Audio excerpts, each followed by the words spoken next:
दयाल महोदय जी आज के इस कार्यक्रम में उपस्थित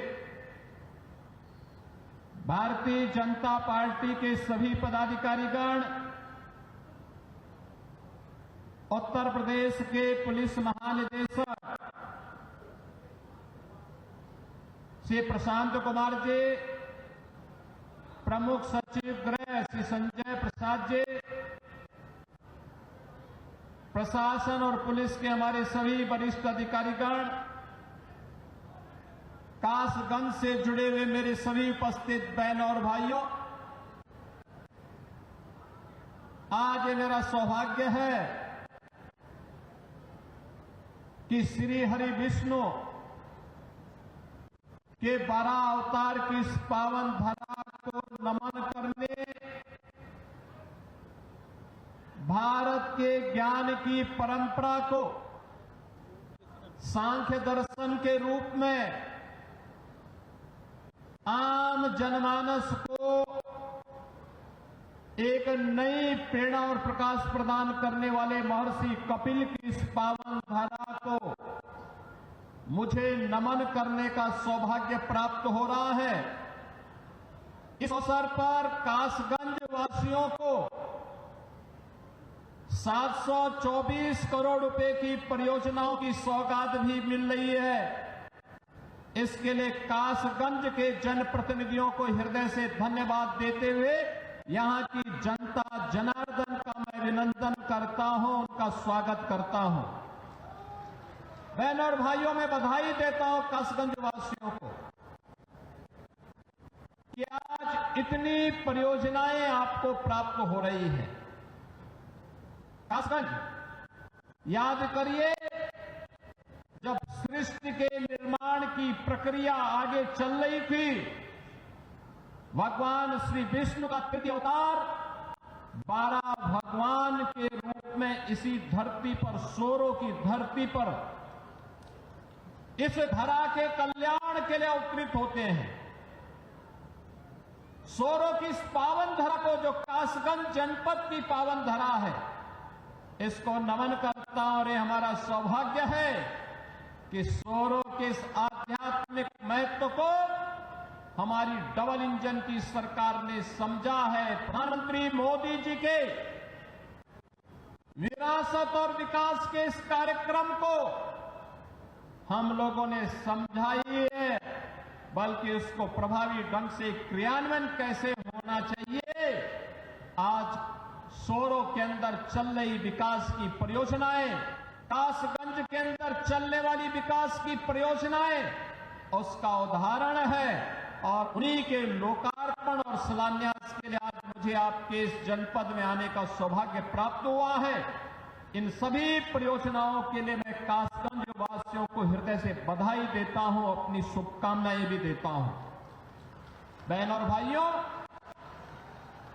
यूनिफॉर्म की क्या कीमत होती है और उसका क्या महत्व होता है, आपने अभी ऑपरेशन सिंदूर के माध्यम से पाकिस्तान की कमर को तोड़ने वाले भारत माता के बहादुर जवानों के शौर्य के माध्यम से देखा होगा।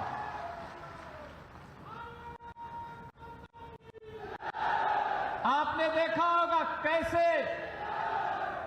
प्रधानमंत्री मोदी जी के मार्गदर्शन में भारत के बहादुर जवानों ने पाकिस्तान को चारों खाने चित्त करते हुए उसको उसकी ही औकात में लाने का काम किया है।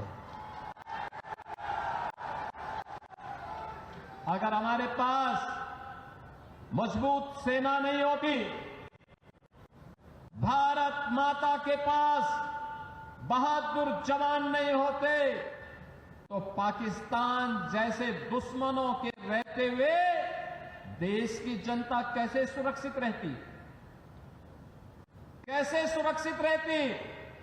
अब तो भारत ने बता दिया है कि अगर हमारे एक नागरिक को भी छेड़ोगे तो अपने अस्तित्व के लिए जूझोगे, अपने अस्तित्व के लिए जूझोगे।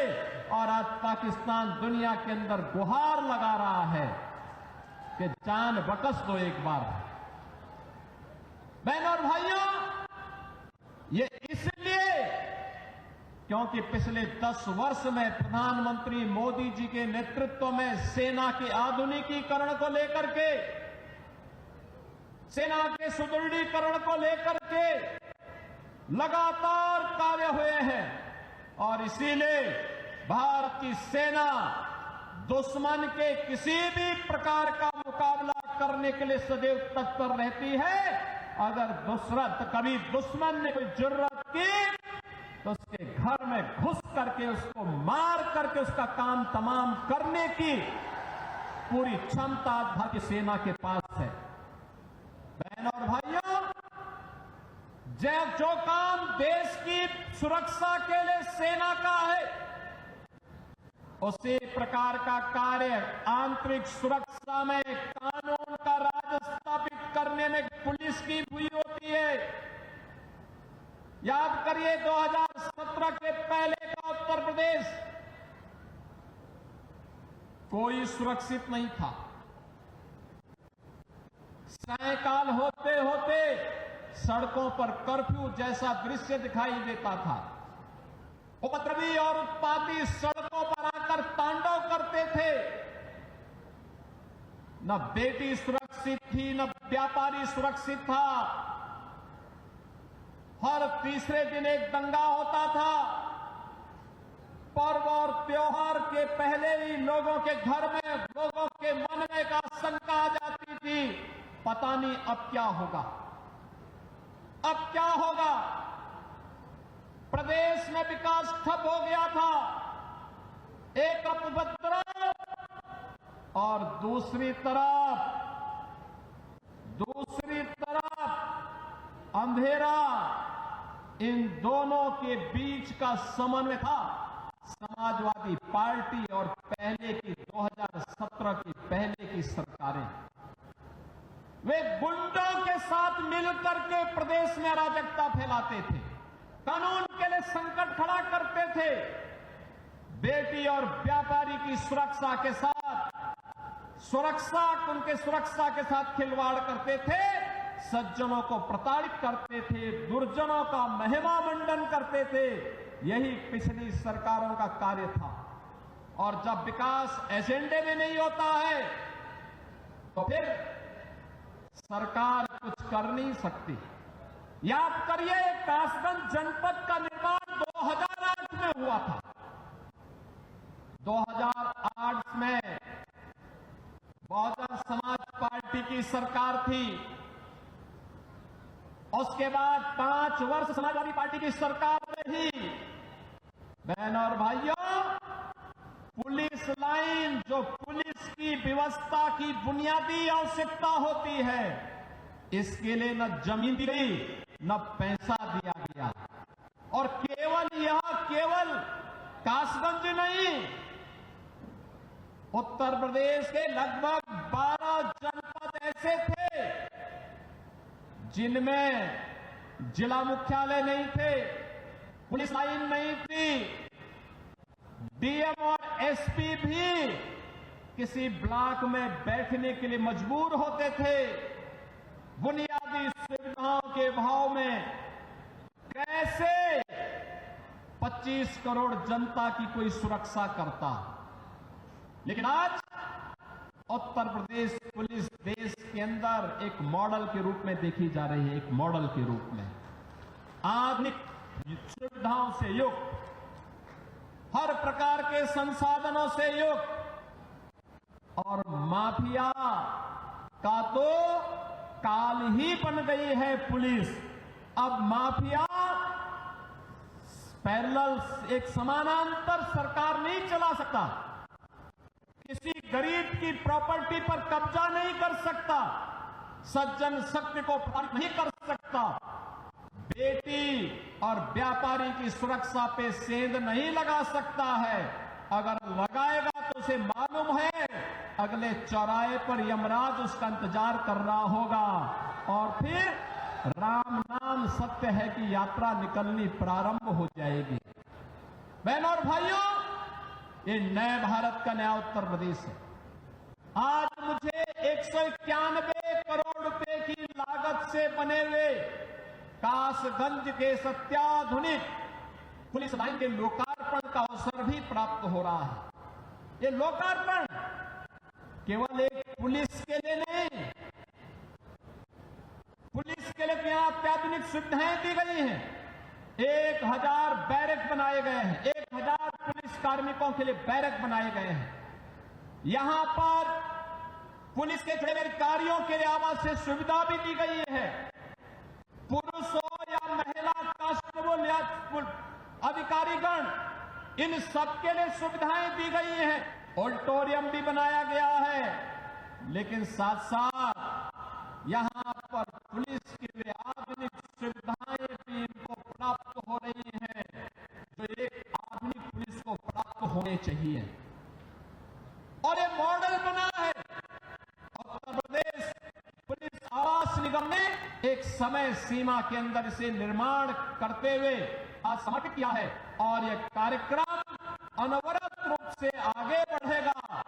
अब पुलिसकर्मी भी टूटे हुए एस्बेस्टस के बैरक में नहीं रहेंगे, बल्कि हाई बिल्डिंग के किसी अच्छे शानदार आवासीय सुविधाओं से युक्त बैरक में रह करके सुरक्षा का शानदार मॉडल खड़ा करेंगे। यह पुलिस लाइन कासगंज इसका एक उदाहरण बनकर के उतरी। मैं इस अवसर पर उत्तर प्रदेश पुलिस को, उत्तर प्रदेश पुलिस आवास निगम को और कासगंज पुलिस को फिर से बधाई देता हूं, जो इन सभी सुविधाओं का लाभ आज यहां प्राप्त करने जा रहे हैं।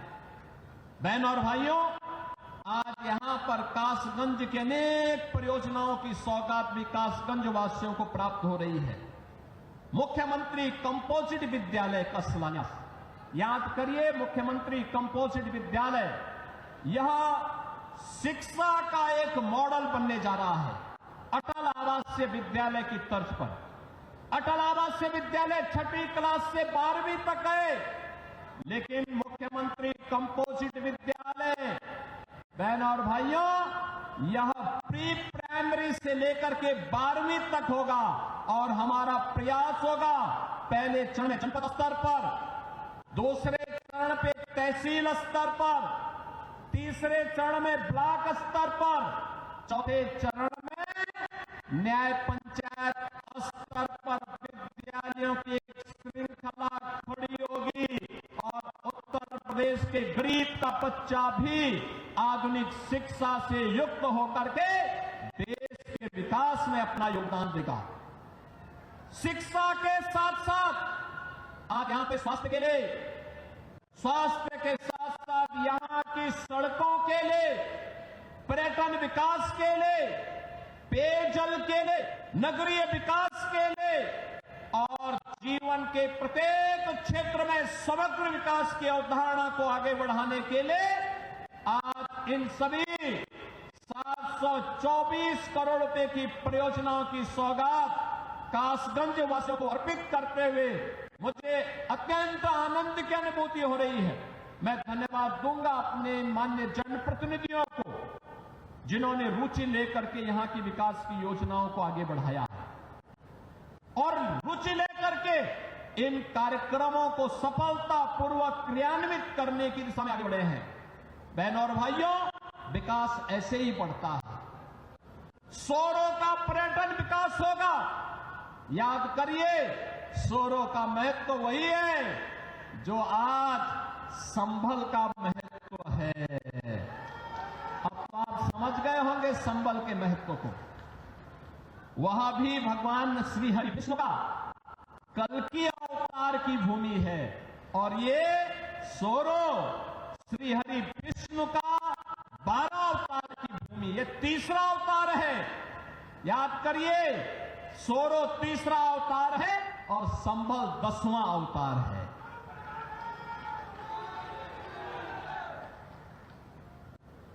श्री हरि विष्णु का ही अवतार भगवान श्री कृष्ण भी हुए और श्री हरि विष्णु का ही अवतार मर्यादा पुरुषोत्तम भगवान श्री राम भी हुए।